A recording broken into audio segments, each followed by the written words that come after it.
welcome to Overdrive. I'm Shireen Bhan. Now, of the three big German automakers, Audi was the last to enter India.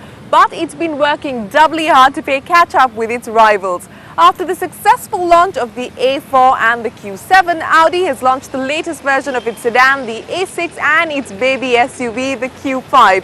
Sirish finds out if the Q5 is more than just a slimmed-down Q7. Quattro. Despite not knowing a word of Italian, we all know what quattro means. It means four, and in an automotive context, it alludes to four-wheel drive, particularly Audi's brand of four-wheel drive. It's a brand identity whose foundations were laid many years ago with the Audi Quattro. It introduced four-wheel drive to the world of rallying and completely dominated the sport. But for a company that's milked its four-wheel drive heritage to the max, Audi has been a rather late entrant into the SUV market, a market that's supposedly all about four-wheel drive. The Q7, Audi's first SUV, only made its debut 3 years ago, but having come late to the party, Audi is now sprinting like Ben Johnson on steroids. Recognizing the fact that it is the most preposterous, if not monstrously sized SUV on God's good earth, Audi have made this, a faithful three-quarter replica of the Q7.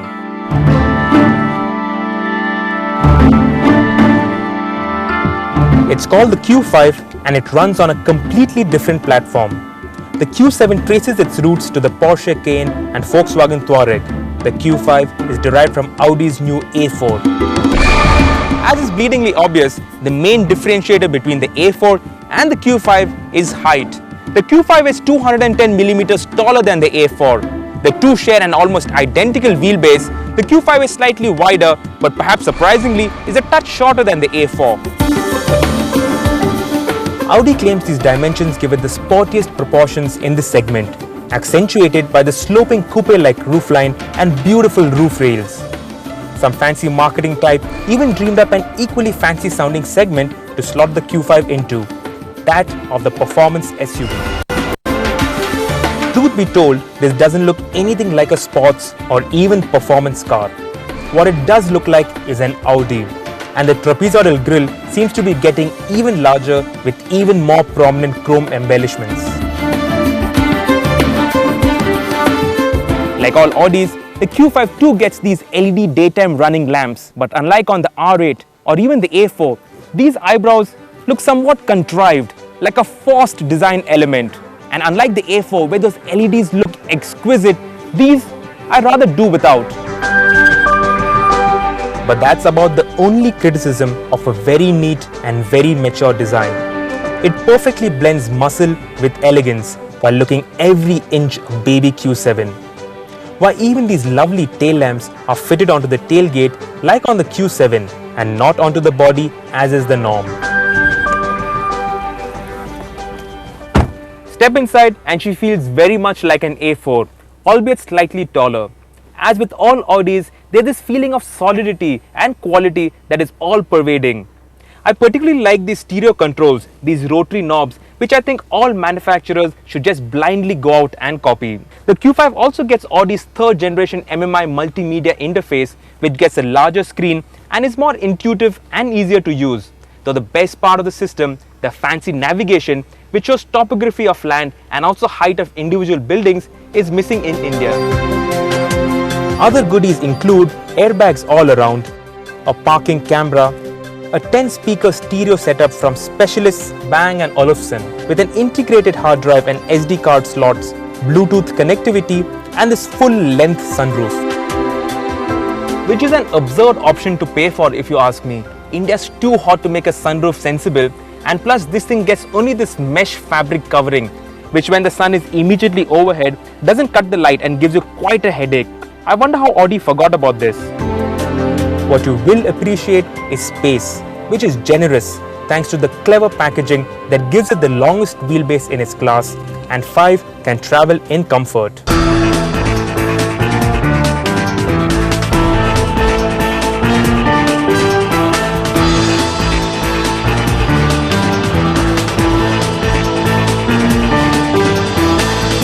4-throw is standard and it has a 40-60 front to rear power split ratio. When required, up to 85% of power can be sent to the axle that needs it the most. It also gets hill descent control and an off-road ESP setting, which, let's face it, most owners are never going to use, but they can brag about its off-road capabilities. Approach and departure angles are 25 degrees. Ground clearance is 200 millimeters and it can wade through half a meter of water. What it doesn't have is the Q7's air suspension. This thing rides on conventional steel springs.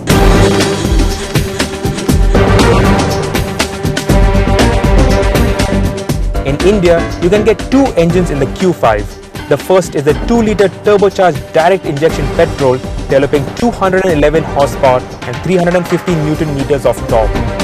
This though is the engine that's most suited to our country. The 3-liter V6 TDI diesel from the Q7, which revs with almost the eagerness of a petrol engine. And it is smooth like butter, muska as they say. It's not short on power either. It makes 240 horsepower and 500 Newton meters of torque, which is good enough for a 0 to 100 time of 7.8 seconds and a top speed of 225 kilometers per hour. If you need more power, especially for India, you probably need to be in Formula 1.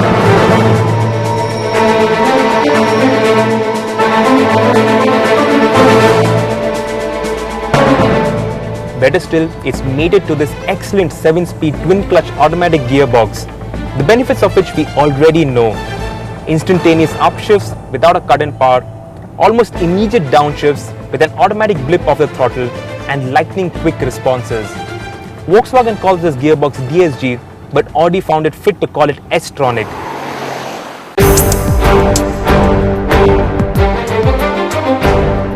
The overall package is very well suited to driving rather fast. For an SUV, she corners almost flat, has loads of grip, and is the most car-like to drive of any SUV I've driven. Calling it a performance SUV as Audi does is stretching things a bit, but it really is good fun to drive. The steering is light and precise and gives good feedback, but it is oddly weighted. At parking speeds, it's extremely light, but above 30, it weights up considerably and suddenly, and that feels kind of unnatural. Unlike its main rival, the BMW X3, which handles brilliantly but rides terribly, the Audi Q5 is quite nice, and it handles city roads with a quiet determination. That said, it's never truly plush, and you can blame that on this German obsession with making everything handle like a sports car and lap the Nürburgring racetrack in 8 and a bit minutes. The V6 diesel engine is also quite efficient. In the city, she does 9.5 kilometers to the liter, but on the highway, it goes up to 11.6. Like the Q7, the Q5 is no serious off-road tool.